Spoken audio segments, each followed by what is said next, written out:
बिस्मिल्लाहिर्रहमानिर्रहीम अस्सलाम वालेकुम students and welcome to the channel. Database management systems को हम गो थ्रू कर रहे हैं और हमने अपनी जो फिजिकल मॉडल है या इम्प्लीमेंटेशन है उसको शुरू किया हुआ है। और रिसेंट वीडियो में हमने या रिसेंट पार्ट में एसक्यूएल को शुरू किया था या सीक्वल क्वेरीज को अंडरस्टैंड किया था, उसको समझा था, उसकी जरूरत क्या है, फिर उसका सिंटैक्स देखा था और फिर हमने क्रिएट किया था एक टेबल, डेटा इंसर्ट किया था और लास्ट पार्ट में हमने सिलेक्ट की स्टेटमेंट को देखा था। और आज की वीडियो में या आज के पार्ट 12 में या लैब 12 में हम इसी कॉन्सेप्ट को थोड़ा सा आगे लेके चलते हैं और देखते हैं कि ये जो ग्रुप बाय और हैविंग की जो क्लॉजेज हैं इनको अगर हमें इस्तेमाल करना पड़ता है सिलेक्ट के साथ तो वो कैसे कर सकते हैं, या फिर यूं भी देख सकते हैं कि इनकी जरूरत कब पेश आती है और कैसे इनको हमने यूज करना है। इससे पहले कि हम क्विकली जरा जाएं और इन क्लासेस का सिंटैक्स देखें, मैं चाहूंगा कि एटलीस्ट आपको थोड़ा सा पिक्चर दे सकूं और इसका रैशनल भी आपके सामने रख सकूं कि हमें इसकी जरूरत क्यों पेश आती है। एक सिंपल सा टेबल है, इसमें प्रोडक्ट की कुछ इन्फॉर्मेशन अवेलेबल है। मिसाल के तौर पे हम कह सकते हैं या पूछ सकता है कोई, आपने उसमें से किसी पर्टिकुलर ब्रांड की सेल निकालनी हो तो कैसे निकालेंगे। इसी तरह किसी एक पर्टिकुलर कैटेगरी की यहाँ से अगर सेल निकालनी हो तो कैसे निकालेंगे। ये देखना हो कि कौन सी कैटेगरी या ब्रांड वो हाईएस्ट सेल जो है वो या रेवेन्यू जनरेट कर रहा है। इसी तरह कितनी प्रोडक्ट्स हैं जो किसी एक पर्टिकुलर कैटेगरी के अंदर हैं या किसी एक ब्रांड के अंदर है। सो इस तरह के जो सारे सवाल हैं बेसिकली कैसे एड्रेस कर रहे हैं कि जो अभी हमने पिक्चर देखी है उसमें एक चीज तो हमें क्लियर नजर आ रही है कि ये जो हम कह रहे हैं किसी पर्टिकुलर ब्रांड की सेल देखनी है या किसी पर्टिकुलर जो है वो कैटेगरी की सेल देखनी है। तो ये जो ब्रांड है, ये जो कैटेगरी है, ये हमें लग रहा है कि कुछ चीजें कंसोलिडेट हो रही हैं, कुछ चीजें ग्रुप बन रही हैं, या जिसको मैंने यहाँ पे थोड़ा सा दिखाने की कोशिश की है कि ये कुछ बकेट्स बन रही हैं। ठीक है, these could be buckets, group और कंसोलिडेशन। ठीक है, जैसे कैटेगरी है या ब्रांड है और जिनके क्या होंगे कॉमन कैरेक्टरिस्टिक्स होंगे। तो आसान लफ्जों में हम ये कह सकते हैं कि वो चीजें जिनको या वो रैकेट्स जिनको हम ग्रुप करना चाहते हैं तो वहां पे ग्रुप बाय क्लॉज हम यूज कर रहे हैं या हो सकेगी। तो इसी एग्जाम्पल को जो भी हमने देखी है, अगर हम ग्रुप बाय क्लॉज के बगैर इस्तेमाल करने की कोशिश करते हैं सिलेक्ट स्टेटमेंट को, तो हमारे पास आप ये समझ लीजिए सारी प्रोडक्ट्स का डेटा आ जाएगा,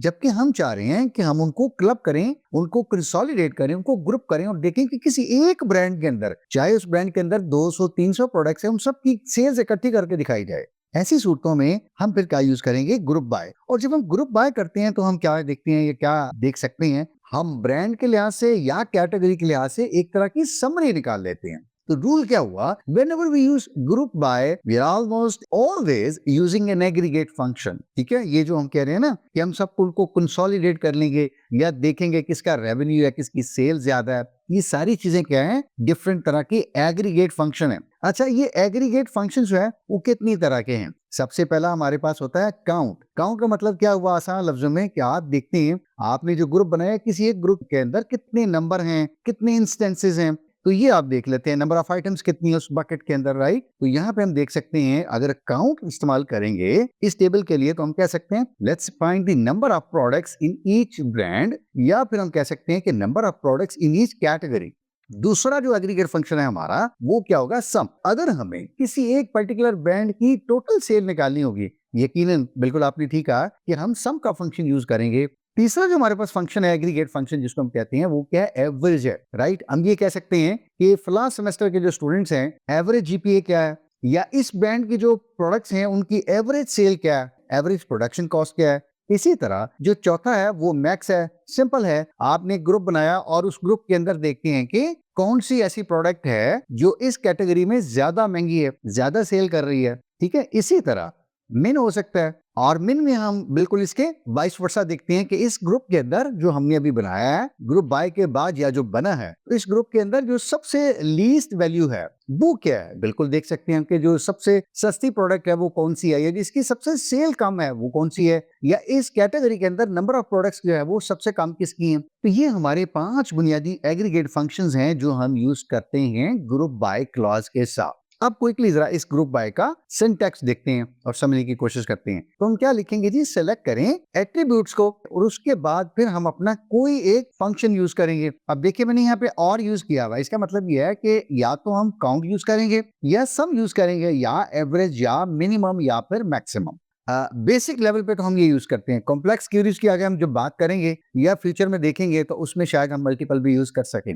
और उसके बाद हमेशा की तरह सेलेक्ट का जो दूसरा पार्ट होता है वो करता है फ्रॉम विच टेबल और व्हाट इज द सोर्स, और उसके बाद फिर जो नई चीज यहाँ पे आप देखेंगे वो क्या है, ग्रुप बाय। ठीक है, हमने ग्रुप बाय लिखा। अगेन दिस इज रिजर्व और कीवर्ड ऑफ SQL। और उसके बाद फिर यकीनन जिस एट्रीब्यूट को आप ग्रुप करना चाहेंगे, जैसे हमने बात कर रहे हैं बार बार प्रोडक्ट की, तो यहाँ पे हम प्रोडक्ट लिख सकते हैं। कैटेगरी की, यहाँ पे हम कैटेगरी लिख सकते हैं। तो यहाँ वो हम अपना एट्रीब्यूट लिखते हैं। अच्छा, दो चीजें हैं जो मैं चाहूंगा कि आप एटलीस्ट काउंट के साथ जो है ना वो रिलेट कर लीजिए, अभी से याद रख लीजिए। एक कहीं आप देखेंगे हम SQL क्वेरीज जब लिखेंगे तो उसमें स्टैरिक आया हुआ, तो एस्टेरिक या स्टैरिक जो है इसका मतलब क्या होगा कि आप सारी रो को काउंट कीजिए इवन दो उस रो के अंदर क्या आया हुआ है, नल आया हुआ है। अगर हम काउंट के अंदर कोई एट्रीब्यूट जब मेंशन करेंगे, जैसे यहाँ पे मैंने कॉलम नेम लिखा हुआ है आपको सिर्फ दिखाने के लिए कि यहाँ पे हम कोई कॉलम नेम या एट्रीब्यूट लिखेंगे, ऐसी सूरत में ये SQL क्या करता है, फिर देखेगा कि नॉन नल वैल्यूज कौन सी हैं, सिर्फ उनको काउंट करता है स्पेसिफिक कॉलम में जो आप यहाँ पे मेंशन कर रहे हैं।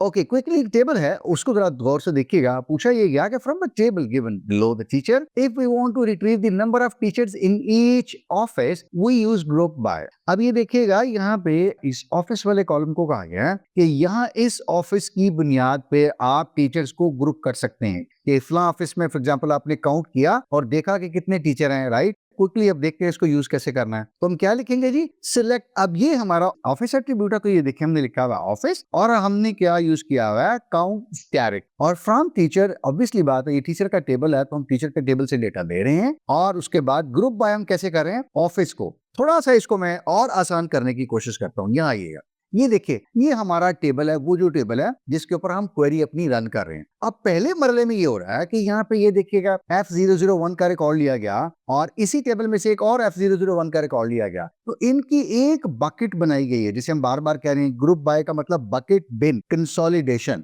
इस बेस के ऊपर जो एट्रीब्यूट हमने दिया, और एट्रीब्यूट हमने कौन सा दिया भला, ऑफिस, तो इस कॉलम या एट्रीब्यूट के ऊपर या इसकी बुनियाद के ऊपर ये क्या बना है, एक बकेट, एक ग्रुप बन गया। इसी तरह F002 का बना, F003 का बना और 4 का। आप अगर देखें तो ऑफिस के कॉलम में ये 4 ही वैल्यूज हैं, अगर इससे ज्यादा होती तो यकीनन बकेट्स ज्यादा बनती। अब ये बकेट बन गई। अगले मरले में फिर काउंट किया गया कि F001 के ऑफिस में 2 रिकॉर्ड्स हैं, राइट। तो ये देखिएगा आपको क्या मिल गया कि F001 इस ऑफिस में या इस ग्रुप के अंदर 2 रिकॉर्ड्स मिले हैं, और इसी तरह 2 के अंदर भी 2 मिले, और ये 3 के अंदर 1 मिला आपको, और 4 के अंदर 1 मिला।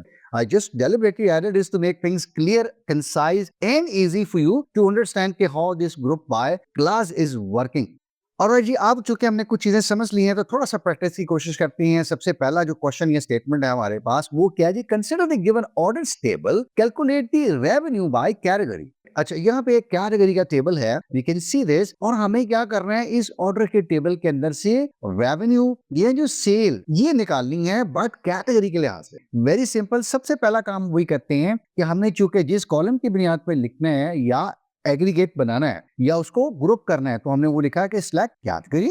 और उसके बाद अब हमने ये कैटेगरीज तो हमने निकाल ली, लेकिन अब हमें क्या चाहिए, हमने बेसिकली रेवेन्यू को सम करना है। हर कैटेगरी के अंदर कितना रेवेन्यू है, कितनी अमाउंट है। So we are using the sum function from orders. जारी बात है, ये ऑर्डर का टेबल है। और अब क्या आएगा, ग्रुप बाय। और ग्रुप बाय किस पे हो, कैटेगरी को। इसका मतलब ये है कि लैपटॉप 1, लैपटॉप 2 एंड लैपटॉप 3, ये 3 लैपटॉप की कैटेगरी अलग हुई, इनकी सेल ये वाली और यकीनन ये वाली, ठीक है, ये तीनों सम होंगी। इसी तरह एक और कैटेगरी बनेगी आगे माउस की, और यकीनन आप समझ गए हैं कि उनकी जो है वो वैल्यूज जो है वो सम होंगी, और ये फिर 3 रोज हमारे पास आएंगी।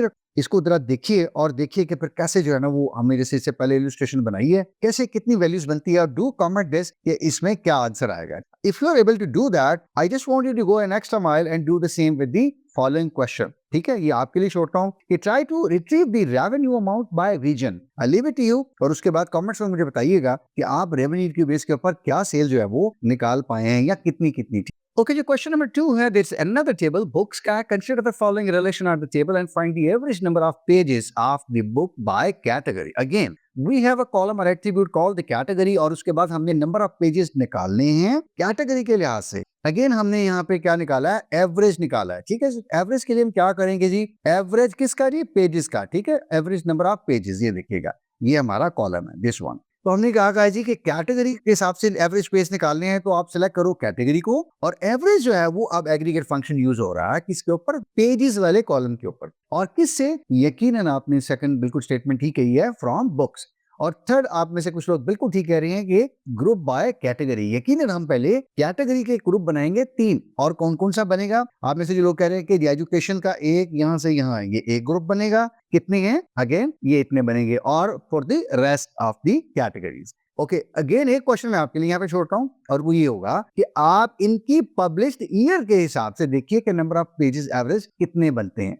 सिमिलर वही टेबल है, आप देख सकते हैं प्रोडक्ट्स का सिमिलर हमने वही टेबल यूज किया हुआ, और इसमें अब थोड़े से जो क्वेश्चन है वो डिफरेंट है। ठीक है, मैं और आप कहीं डेटाबेस डेवलपर के तौर पे काम करते हैं, और हमें कहा जाए हमारी कंपनी की तरफ से कि उन ब्रांड्स की सेल बताइए जिन ब्रांड्स की सेल जो है वो 5000 से ग्रेटर है। अभी हमने इससे पहले हमने ग्रुप तो किया सेल्स को, सम तो कर लेंगे, लेकिन लगता है कि अब उससे आगे जाके कोई एक और कंडीशन देनी पड़ेगी। इसी तरह अब हमें यह कहा जा सकता है कि show only those categories have total revenue exceeds 6000 और एनी अदर नंबर। इसी तरह में कहा जा सकता है वो ब्रांड दिखाइए, वो कैटेगरीज दिखाइए जिनके अंदर 2 प्रोडक्ट्स हैं, 3 है, 4 हैं, 10 से ज्यादा है, 15 से ज्यादा है, 20 से ज्यादा है। No, it is clearly seen कि अब ग्रुप बाय से आगे चल के एक चीज हमें करनी पड़ रही है, और वही क्या है, हमारी हैविंग क्लॉज होती है। अगेन चलते हैं, फिर देखते हैं इसकी फॉर्मल डेफिनेशन, और उसके बाद सिंटैक्स, और फिर उसकी एग्जांपल भी देखते हैं। सो वेयर हमने कहा था कि शुरू में हमारे पास सेलेक्ट की स्टेटमेंट होती है, यानी select from and where. Where क्या करती है, फिल्टर तो करती है रिकॉर्ड्स को, हमने इससे पहले बात की है, लेकिन ग्रुप करने से पहले फिल्टर करती है। ग्रुप कौन कर रहा है, ग्रुप बाय। वेयर क्या यूज हुई है, ग्रुप बाय से पहले। इसका मतलब है हमने पहले रिकॉर्ड्स फिल्टर कर दिए, उसके बाद क्या किया, ग्रुप कर दिया उनको। अलबत्ता हैविंग क्लॉज जो है ये ग्रुप करने के बाद